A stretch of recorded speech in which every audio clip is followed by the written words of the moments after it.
To spot a lie, the professional? Kate, a trained professional, talking to her protégé, couldn't help but explain about how difficult it can be to not lie, and the consequences of living a lie.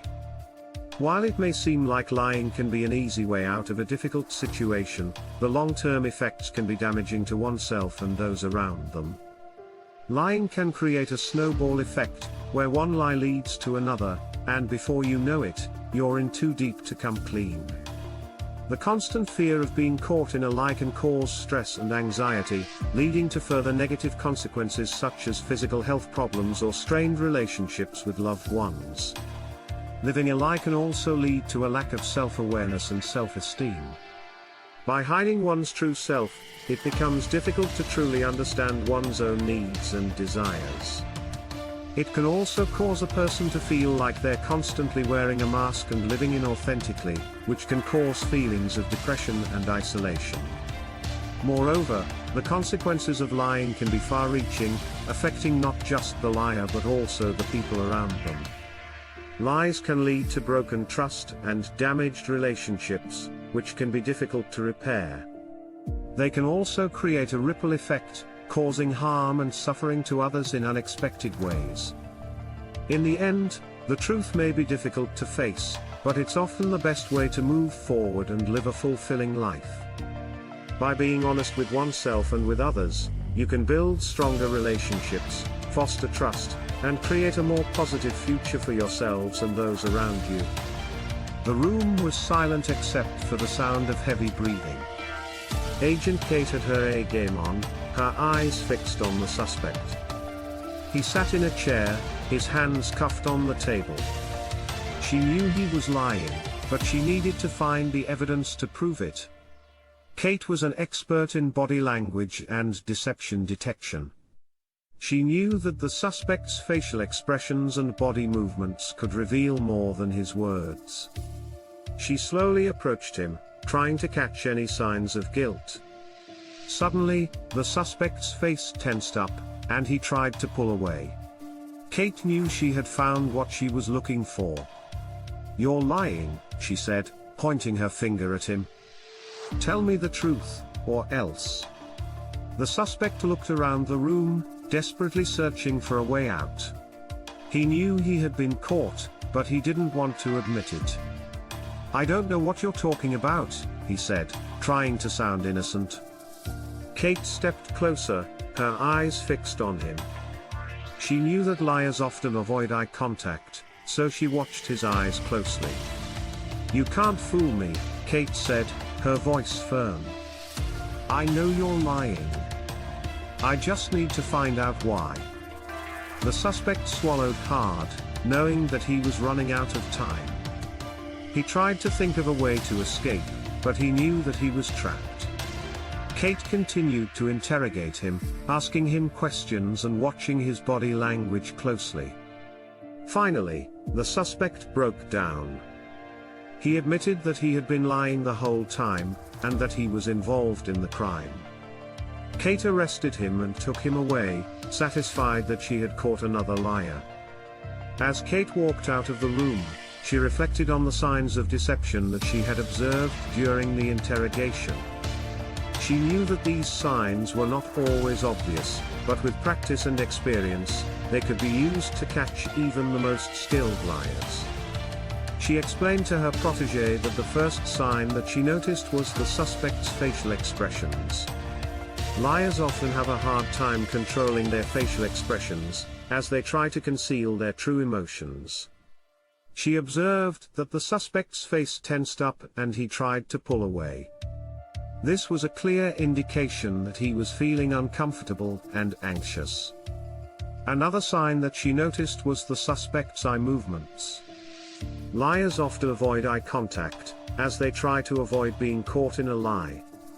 During the interrogation, Kate watched the suspect's eyes closely and noticed that his pupils were dilated.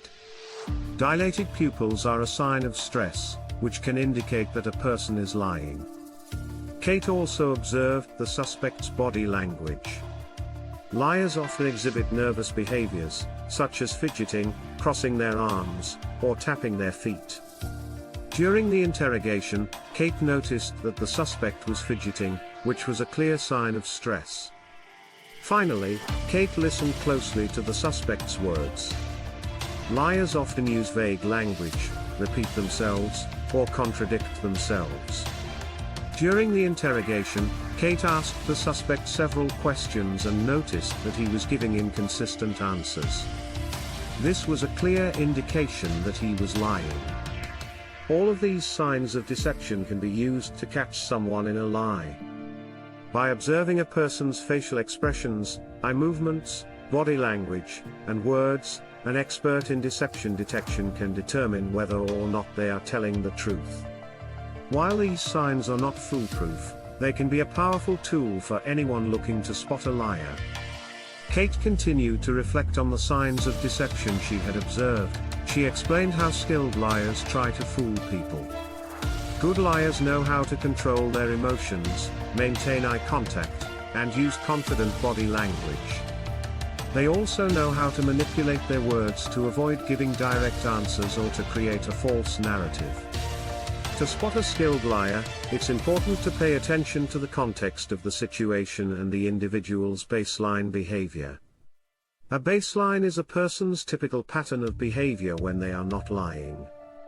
By observing a person's baseline behavior, you can identify when they are deviating from their usual patterns, which can indicate deception. Good liars also try to establish credibility by using personal anecdotes, facts, or technical jargon. They may also provide partial truths to create the illusion of honesty. However, by asking follow-up questions and challenging their statements, you can determine if they are telling the truth or not. Another tactic that liars use is defensiveness. When confronted with questions or accusations, a liar may become defensive or hostile. This is an attempt to deflect attention away from their lies and onto the accuser. By staying calm and composed, you can maintain control of the conversation and continue to gather information. Overall, to spot a liar, it's important to be observant and analytical. Look for signs of deception, such as changes in facial expressions, body language, or tone of voice.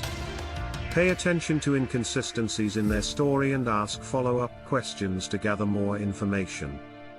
Kate continued by explaining the signs of deception she had observed during the interrogation, and she thought about other not-so-obvious signs of lying that people may miss. One such sign is vocal hesitation. Liars often hesitate when answering questions, as they try to come up with a convincing answer.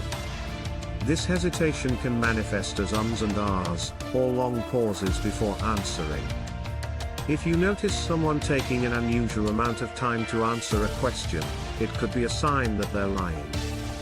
Another not-so-obvious sign of lying is a change in their breathing pattern. When people lie, their breathing patterns can change, becoming more rapid or shallow. This is because lying triggers the body's fight or flight response, causing an increase in heart rate and breathing. If you notice someone breathing differently than usual, it could be a sign that they're lying. Micro-expressions are another not-so-obvious sign of lying. These are fleeting facial expressions that occur in less than a second and can be difficult to detect. For example, a person might briefly flash a look of contempt or disgust when discussing a certain topic, which could indicate that they're lying. To spot micro-expressions, it's important to pay close attention to a person's facial expressions and watch for sudden changes. Finally, changes in speech patterns can also be a sign of lying. Liars may speak in a monotone or robotic voice to try and sound more convincing. They may also change their pitch, tone, or speed of speech in an attempt to manipulate the conversation. By being aware of these changes, you can pick up on subtle clues that someone may be lying. In conclusion, spotting lies isn't always easy, but by being observant and aware of these not-so-obvious signs, you can become better at detecting deception. By paying attention to changes in breathing patterns, vocal hesitation, micro-expressions, and speech patterns, you can catch even the most skilled liars and protect yourself from being deceived. And that, my friend, is no lie.